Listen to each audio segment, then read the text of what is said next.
መልእክተኛው እንግዲህ በመጨረሻም እንደምትመለከቱት በይፋ ፊቱን አሳይቷል። ላለፉት 5 ዓመታት ያህል እንግዲህ ሰዎችን በማገዝ ሲረዳ የሚታወቀውና ስሙ ውዝግብን ፈጥሮ የነበረው መልእክተኛው በሚል ስም የሚታወቀው በሕግ እየተፈለገ ይገኛል። በእስልምና ላይ የጥላቻ ንግግር የተናገረው ይህ ግለሰብ በሕግ እየተፈለገ ነው የሚገኘው። የቁርአን ተአምር በጣም ገርሞታል። ያውም ደግሞ የሂሳብ ካልኩሌሽን ተአምሩ ነው በጣም የገረመው። እንዲህ ያነሳል ይህ ሰው አላህ በቁርአን ላይ ስለ መሬትና ስለ ባህር ያነሳበት ነው። አላህ ተኛው ነኝ ወይም በሙሉ ስሜ ስነ ጊዮርጊስ ነው ስሜ።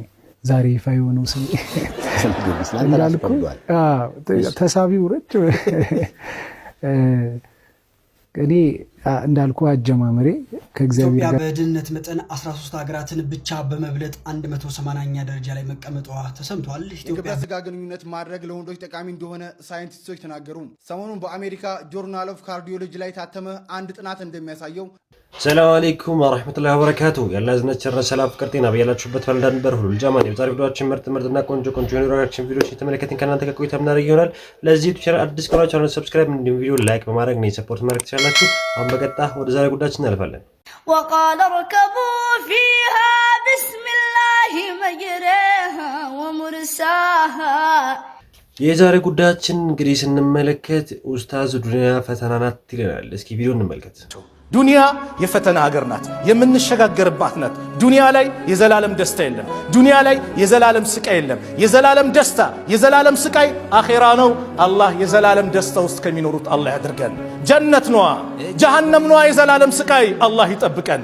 ቪዲዮ ላይ ያችሁት እንግዲህ ኡስታዝ ባስተላለፈልን መሰረት እንግዲህ ዱንያ የፈተና ሀገር መሆኗንና ዱንያ ላይ የመጣ ነው ለአኺራችን እንድንሰራ አላህ ስለፈለገ መሆኑን ተገንዝባችሁ ሁላችሁም ለአኺራችሁ እንድትሰሩ የሚል መልእክት ላስተላልፍ እወዳለሁ ማለት ነው። ወደ ቀጣይ ቪዲዮአችን ስናልፍ እንግዲህ የቁርአን ተአምር የሚያሳይ አንድ ቪዲዮ ልጋብዛችሁ። የቁርአን ተአምር በጣም ገርሞታል። ያውም ደግሞ የሂሳብ ካልኩሌሽን ተአምሩ ነው በጣም የገረመው።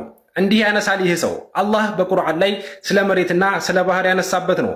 አላህ በቁርአን ላይ ስለ መሬት ያነሳው 13 ጊዜ ስለ መሬት አንስቷል በቁርአን ውስጥ።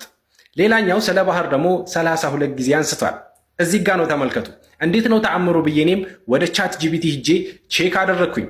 እንደምትመለከቱት አላህ መሬትን 13 ጊዜ ሲያነሳ ሌላኛው ደግሞ ባህርን 32 ጊዜ አንስቷል።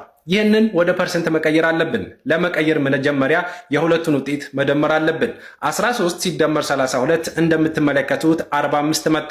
አሁን ወደ ፐርሰንት ለመቀየር የእያንዳንዳቸውን ቁጥር ማካፈል አለብን። ስለዚህ ባህር ላይ የተገለጸው 32ን ለ45 እናካፍለዋለን። ስለዚህ ስንት ይመጣል? 0.711 እናገኛለን። ይህንን ወደ ፐርሰንት ቀይሩት፣ በመቶ ማባዛት ማለት ነው። ስንት ይመጣል? 71%። ያዟት እችን። ሌላኛው ደግሞ መሬት ነው። 13 ሲካፈል ለ45 ስንት ይመጣል? 0.288። ይህንን ወደ ፐርሰንት ለመቀየር ስንት ይመጣል? 29% ይመጣል። ተመልከቱ፣ ሳይንቲስቶች አብዛኛው የመሬት ክፍል 71% ነው በውሃ የተሸፈነው ይሉናል። ሌላኛው የቀረው መሬት ክፍል ደግሞ 29% ነው ይሉናል። ሱብሃንአላህ፣ የአላህን ተአምር አያችሁት? በቁርአን ላይ እኮ ቀድሞ ነግሮናል፣ የኛ የመመርመር ችግር እንጂ። ሱብሃንአላህ፣ አልሐምዱሊላህ። ለተመሳሳይ መረጃ የፕላስ ምልክቱን መጫናችሁ ቪዲዮ እንዳያችሁት እንግዲህ የቁርአን ተአምር ከጊዜ ወደ ጊዜ የተለያዩ ሳይንቲስቶች እንግዲህ የተመራመሩ የሚደርስበት ነገር ከዚህ በፊት ቁርአን የተነበየው ወይም ደግሞ ያስቀመጠው ነገር መሆኑ ነው የሚያሳየን ማለት ነው። እንግዲህ የተለያዩ ሳይንቲስቶች በተለይ ደግሞ በህዋ ሳይንስ የሚያጠኑ ሰዎች የተለያዩ ጊዜ የሚያመጡትን መረጃ ቁርአን ላይ እንዳለና ይህንንም ነገር ለማመሳከር ደግሞ ቻት ጂፒቲን ሲጠይቁት እንዳለ የሚያሳይ መልእክት ነው። ስለዚህ ሁላችንም ወደ ቁርአን ቀርበን የቁርአንን ተአምራቶች ማወቅ ይጠበቅብናል ማለት ነው። ወደ ቀጣይ ቪዲዮአችን ስናልፍ እንግዲህ በህግ እየተፈለገ ያለውን ቲክቶከር እንመለከታለን። እስኪ ቪዲዮ ልጋብዛችሁ። በህግ እየተፈለገ ይገኛል። በእስልምና ላይ የጥላቻ ንግግር የተናገረው ይህ ግለሰብ በህግ እየተፈለገ ነው የሚገኘው። አድራሻውን የምታውቁ ለመጅሊሱ የህግ ክፍል ጥቆማ እንድሰጡ እንዲሁም ደግሞ በውስጥም ልታናገሩኝ ትችላላችሁ። ሁላችሁም በዚህ ጉዳይ ላይ ተሳትፉ፣ ግዴታችንም ስለሆነ ማንም እየተነሳ የማንም ሃይማኖት ላይ አፉን መክፈት የለበትም። እንደነዚህ አይነት ባለጌዎች በተገኘው አጋጣሚ ሁሉ መቀጣትና መማር መቻል አለባቸው። ሌሎችን ለማስተማር ግዴታ መቀጣት ስላለባቸው ለህግ መቅረብ አለበት። ሁላችሁም ተሳተፉ። ቪዲዮ እንዳያችሁት እንግዲህ ይህ ቲክቶከር በተለይ በሰሞኑ እንግዲህ በኢትዮጵያ ሙስሊሞች ላይ የተለያየ ነገሮችን ተናግሯል ማለት ነው። እንዲሁም በግልጽ ተሰርቧል ማለት የሚያስችል ነገር ነው ማለት ነው። ስለዚህ አሁን በህግ እየተፈለገ ነው። ሁላችሁም የምታውቁት ቦታ ካለ እሱ የሚገኝበትን ሁላችሁም ለፖሊስ እንደዚሁ ማመልከት ያስፈልጋል የሚል መልእክት ላስተላልፍ እወዳለሁ ማለት ነው። ወደ ቀጣይ ቪዲዮአችን ስናልፍ እንግዲህ መልእክተኛው የተባለው ሰውዬ እንግዲህ ፊቱን አሳይቷል። እስኪ ቪዲዮ ልጋብዛችሁ። መልእክተኛው እንግዲህ በመጨረሻም እንደምትመለከቱት በይፋ ፊቱን አሳይቷል። ላለፉት 5 ዓመታት ያህል እንግዲህ ሰዎችን በማገዝ ሲረዳ የሚታወቀውና ስሙ ውዝግብን ፈጥሮ የነበረው መልእክተኛው በሚል ስም የሚታወቀው እንግዲህ ወንድማችን በመጨረሻም ሰይፉ ላይ ቀርቦ ዛሬ ምሽት እንግዲህ በይፋ ፊቱን አሳይቷል። እስካሁን እንግዲህ ያላየነው በድብቅ ሰዎችን ሲረዳ የምናውቀው መልእክተኛው ማለት እንግዲህ ይህ ነው ማለት ነው። እናንተስ እንግዲህ ስለ መልእክተኛው ምን ትላላችሁ? ሀሳባችሁን አጋሩ። ፎሎ ማድረጋችሁ እንዳትረሱ። ይሁን እንዳያችሁት እንግዲህ የተለያዩ ኢትዮጵያ ሀገራችን ላይ በበጎ ተግባር የሚሰሩ ሰዎች ከጊዜ ወደ ጊዜ እንግዲህ ባልሰሩ ስራ እየተወነጀሉ የሚገኝበት ሁኔታ ላይ ብንገኝም ይህ መልእክተኛ የተሰኘው እንግዲህ ሰውዬ ትናንትና በሰይፉ ሾው ላይ ቀርቦ ፊቱን ለማህበረሰቡ ኦፕን ያደርጓል ወይም ደግሞ አሳይቷል ማለት ነው። እንግዲህ ይህም ሰውዬ አሁን ላይ ይህንን መልካም ስራ ተግባሩን እንደሚቀጥልና የተለያዩ ሰዎች እንደሚረዳ ግን ደግሞ ለማህበረሰብ መታወቅ እንዳለበት ከዚህ በፊትም ፊቱን ተሸፍኖ በማስተላለፉ ምክንያት የተለያዩ ሰዎች ሲሰጥ ተደብቆ ምንድነው ሲተች ወጥቶ የሚል ነገሮች እያስተዋሉበት ይገኛሉ። ይህም እንግዲህ ሀገራችን ላይ ያሉ መልካም ሰሪ የሚባሉ ሰዎችን የሚያበረታታ አይነት ሆኖ አግኝቻለሁ ማለት ነው። ወደ ቀጣይ ቪዲዮአችን ስናልፍ እንግዲህ ይሄ ሰውዬ እንግዲህ የተናገረው ንግግር አለ። እስኪ ቪዲዮ እንመልከት። እኔ መልእክተኛው ነኝ ወይም በሙሉ ስሜ ስነ ጊዮርጊስ ነው ስሜ። ዛሬ ይፋ የሆነው ስሜ እንዳልኩ ተሳቢው ረጭ እኔ እንዳልኩ አጀማመሬ ከእግዚአብሔር ጋር የተገናኘ ከሆነ በቃ አላማው እሱ ነው። አለቀ። ትርፍህ እሱ ነው። ላብራራው ሰው ግልጽ እንዲሆንለት መጨረሻው እሱ ነው። በቃ እግዚአብሔር ነው መጨረሻው። ቅድም አውርተነዋል። ኳስ ተጫዋች ነበር። ትንሽ ሳንቲም አገኛለሁ። የዕለት ጉርስ አለኝ ማለት ነው አይደል? ከዛ ውጭ ከድሃ ላይ አንስቼ የምበላበት ምንም ምክንያት አይኖርም። በቃ ካለ አለ። ሰው ከሌለው ምናልባት የምትደጎምበት መንገድ ምናምን ይኖራል። በቃ እግዚአብሔር ረዳኝ። ያቻለች አሁን ደግሞ ስልክ ቤት አለች። እንደዛ ነው መኖረው። መተዳደር ያለኝ ሞባይል ቤት አለች 22 አካባቢ ጎላ እና አንዳንዶች ልክ በእርዳታ በተሰበሰበ ገንዘብ ያንን መደብር እንደከፈትከው አስተያየት ሲሰጡም አይቻልም ነበር። ሰጥቼበታለሁ አስተያየትም እንዳልኩ ያኔ መልስ ስሰጥ አሁን አፍርበታለሁ። ሁሌ እኔም አሁንም ሳይፊ ራሴን ለመከላከል ምናምን እዚህ ቦታ በመቀመጤ በጣም ነው ማፍር። በቃ መልስ ከእግዚአብሔር ነው መሆን ያለበት እንደምታውቀው። ለዛ ነው ፊታችንን ደብቀን ምናምን ስንሰራ የነበረው ገባ። አሁን ግን መጥቼ እኔ አላደረኩም ምናምን በሚል ሁኔታ ቁጭ ብዬ እየተከራከርኩ ነው ለራሴ። ይሄ እግዚአብሔር አይወደውም እንደኔ በእኔ አመለካከትና ያቺ ስልክ ቤት እንግዲህ እኔ በቻልኩት መጠን ከፍቻለሁ። አይ ነው በዛ ነው የምትል ከሆነ ደግሞ ይሁን፣ እግዚአብሔር ያውቃል። ሁሉንም ነገር እሱ ስለሆነ የሚያውቀው። ግን እኔ በቻልኩት መጠን እንዳልኩ ትንሽ ሳንቲም ትከፈለኝ ነበር። ያችን እዛሽ ላይ አደረግን። እንደዚሁ ነው እየሰራው ያለሁት። እንዳያችሁት እንግዲህ ይህ ሰውዬ እንግዲህ በባህር ዳር ተወልዶ እንዳደገ አሁን ላይ ደግሞ በአዲስ አበባ እንደሚገኝና በመልካም ስራዎቹ እንደሚቀጥልበት ለመናገርም እንግዲህ እንደሚቀጥልም መናገሩን እንግዲህ ለማየት ያለው ማለት ነው። ወደ ቀጣይ ቪዲዮአችን እናልፋለን።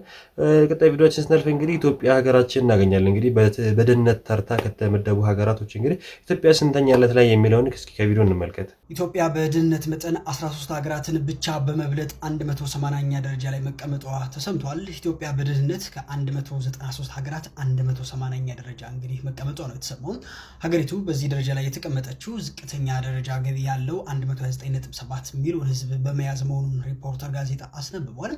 ምንም እንኳን ኢትዮጵያ በ2030 የብልጽግና ተምሳሌት ለመሆን ብታቅድም ዓለም አቀፍና እንዲሁም ደግሞ ቀጠናዊ ቀውሶች፣ የሀገር ውስጥ ግጭቶች፣ በኢኮኖሚና እንዲሁም ደግሞ የአየር ንብረት ቀውስ ሳቢያ እቅዷን እንደታሰበው እንግዲህ አልሄደም ማለቱ ዘገባው ጠቅሷል።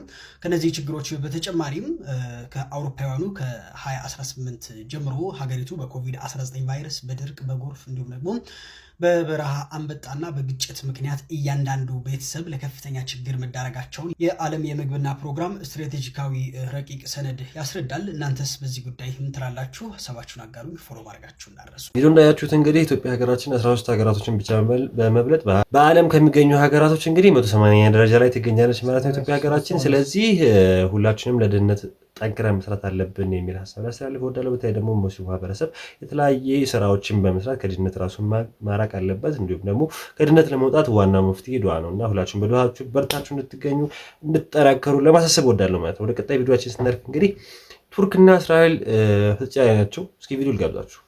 ቱርክ የእስራኤሉ ጠቅላይ ሚኒስቴር ቤንያሚን ኔታንያሁ ላይ የእስር ማዘዣ እንዳወጣች ተናገረችም። በጋዛ የዘር ማጥፋት ወንጀል ተሳትፈዋል ባለቻቸው 37 የእስራኤል ባለስልጣናት ላይ እንደሆነም ተነግሯል። እናም ከ37ቱ መካከል ከቤንያሚን ኔታንያሁ በተጨማሪ የመከላከያ ሚኒስቴሩ እስራኤል ካትዝ፣ የደህንነት ሚኒስቴሩ ኢታመር ቤንግቪር እና የጦር አዛዡ ጀነራል ኢያል ዛሚር ይገኙበታል። ዓለም አቀፉ የጦር ወንጀለኞች ፍርድ ቤትም ከዚህ በፊት በቤንያሚን ኔታንያሁና በቀድሞ የመከላከያ ሚኒስቴር ዮአቭ ጋላንት ላይ የእስር ማዘዣ አውጥቶ የሮም ስምምነት የፈረሙ ሀገራት ሁለቱ ባለስልጣናት ሀገራቸው ከገቡ አስረው እንዲያስረክቡ መጠየቁ የሚታወስ ነገር ነው። ቪዲዮ እንዳያችሁት እንግዲህ ቱርክ በተለያየ ጊዜ የሙስሊም መብቶች ሲነቀፉ ወይም ደግሞ ሲገፉ የምትደግፍ ሀገራት እንደመሆኗ መጠን አሁንም እንግዲህ የእስራኤሉን ፕሬዚዳንት እንግዲህ የስራ ትዕዛዝ አውጥታበታለች ማለት ነው። እንግዲህ ይህ የሚሆነው ምንድነው? ከዚህ በፊት በጋዛ ህጻናቶች ላይ የተፈጸመውን ጥቃት እንግዲህ ይህ ድርጊት መጥፎ ነው በማለት እንግዲህ የቱርኩ ፕሬዚዳንት እንግዲህ እዚህ የእስራኤሉ ፕሬዚዳንት ቤንያሚን ኔታንያሁ ላይ እስር ማዘዣ አውጥቷል ማለት ነው። እንግዲህ ይህ ነገር ይተገበራል አይተገበርም ሳይሆን ዋናው ለሙስሊም ድምጽ መሆናቸውና ለእስልምና ያላቸውን አመለካከት የተለያዩ እስላሚክ ሀገራቶች እነ ኳታር ወይም ሳውዲ አረቢያ በተለይ ደግሞ እስልምና ሃይማኖት የሚገኝባቸው ሀገሮች ይታወቃሉና እነዚህ ሀገራቶች ለጋዛ ያክል ቮይስ ባለማሰማታቸው ወይም ደግሞ ድምጽ ባለመሆናቸው ቱርክ ግን ይህን ነገር ለመጋፈጥ ወይም ደግሞ ከፊት ለመቅደም ማሰቧን ወይም ደግሞ እንደዚሁ ማድረጓንም ጭምር ለማያች ያለው ማለት ነው። ወደ ቀጣይ ቪዲዮችን ስናልፍ እንግዲህ ለወንዶች አንድ ትልቅ ዜና አለ ይለናል። እስኪ ቪዲዮ እንመልከት። የግብረ ስጋ ግንኙነት ማድረግ ለወንዶች ጠቃሚ እንደሆነ ሳይንቲስቶች ተናገሩ። ሰሞኑን በአሜሪካ ጆርናል ኦፍ ካርዲዮሎጂ ላይ ታተመ አንድ ጥናት እንደሚያሳየው በሳምንት ቢያንስ 2 ጊዜ ግብረ ስጋ ግንኙነት የሚያደርጉ ወንዶች ለልብ ህመም የመጋለጥ እድላቸው እጅጉኑ አናሳ እንደሆነ ተነግሯል። ላለፉት 10 ዓመታት በተደረገው ጥናት ከ1000 በላይ ወንዶች የተሳተፉ ሲሆን ከነዚህ ውስጥም እንግዲህ ቢያንስ በሳምንት 2 ጊዜ የግብረ ስጋ ግንኙነት የሚያደርጉ ሰዎች በወር 1 ጊዜ ወይም ከዚያ በታይ ከሚያደርጉ ጋር ሲነጻጸሩ ለከባድ የልብ ህመም የመጋለጥ እድላቸው 45% ያነሰ እንደሆነ ተነግሯል። ተመራማሪዎቹ እንዳሉትም መደበኛ የግብረ ስጋ ግንኙነት የተሻለ የደም ዝውውር፣ የጭንቀት መቀነስና ከልብና የደም ስር ተግባር መሻሻል ጋር እጅጉን የተቆራኘ እንደሆነም አረጋግጠዋል። እነዚህም ተጽዕኖዎች በጊዜ ሂደት የልብ ድካም አደጋን ለመቀነስ አስተዋጽኦ እንደሚያደርጉም ተመራማሪዎቹ ተናግረዋል። እንዳያችሁት እንግዲህ የግብረ ስጋ ግንኙነት ወይም ደግሞ ሴክስ ማድረግ ለወንዶች ጠቃሚ መሆኑ የተለያዩ ሳይኮሎጂስቶች የተናገሩ ይገኛሉ። እኛ ግን እንደ ሃይማኖታችን እንደሚፈቅደው መጠን አቅማችን ለትዳር የደረሰ ሰዎች እንግዲህ ወደ ትዳር መግባት አለብን ማለት ነው። እንግዲህ አቅም የሚባለው ነገር ከእድሜ ይጀምራል። ከዛም በኋላ የመስተዳደር ችሎታ፣ ብዙ ነገሮች ሃይማኖት የሚያስፈልጋቸው መስፈርቶች አሉና እነሱን የምታሟሉ ሰዎች አሁንም ትዳር ለእናንተ ኦፕን ነው፣ ለእኛ ኦፕን ነው የሚል ሀሳብ አለኝ ማለት ነው። እንግዲህ የዛሬው ቪዲዮ እዚህ ጋር ጨረስኩኝ። ሀሳብ አስተያየት እንድንቆመ ካላችሁ ኮሜንት ላይ አስቀምጡልኝ። ሰላም አለይኩም ወራህመቱላሂ ወበረካቱ።